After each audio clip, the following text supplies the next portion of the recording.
Jeg spiser ikke hjemme i aften. Jeg skal mødes med en, der hedder Rie. Nå, hej. Hej.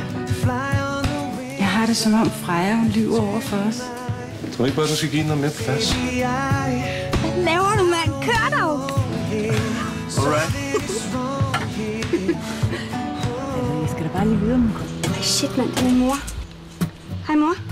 Ja, hej, skat. Jeg vil bare lige høre, om du sover hos Rie. Han er 5 år ældre end dig. Måske skulle du finde ind på den egen alder, ikke? Ved du, hvis han havde været 14 år, havde mor skulle da bare fundet noget andet, der var i vejen. Er der noget galt? Det er der forskellen på os to. Du gør, hvad du får lov til. Jeg gør, hvad jeg har lyst til. Tror du, det siger du?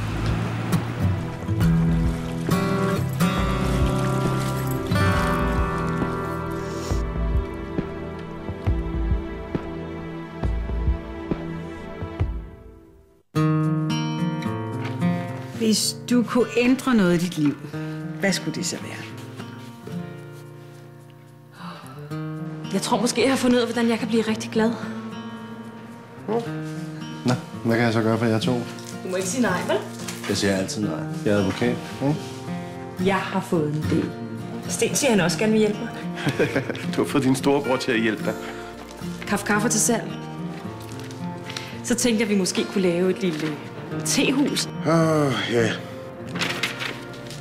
Måske skulle du finde på noget, der er mere realistisk.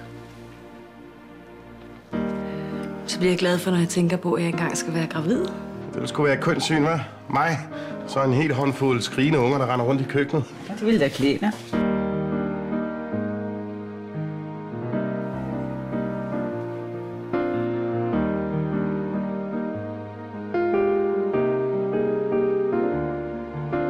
Kvinder har brug for opmærksomhed. Sten. Hvor? Kvinder har brug for opmærksomhed. Ja. Han skal blive i sin seng mindst 2 uger endnu.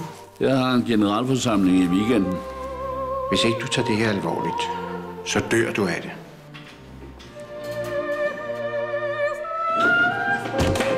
Åh nej! Ring efter en ambulance! Ja, vi kan jo ikke byde investorerne det der. Jeg vil have, at du leder den generalforsamling. Hvis nu Karl Erik stoppede som bestyrelsesformand, og vi i bestyrelsen pegede på dig, vil du så sige ja? Karl Erik, din styrke sidder ikke i dine ben. Gør den? Så kan du sidde og rådne op i den forbandede kørestol. Hun kan ikke bestemme, hvad du skal og hvad du ikke skal. Seriøst, det kan hun ikke. Far, for fanden, jeg kan jo hjælpe dig.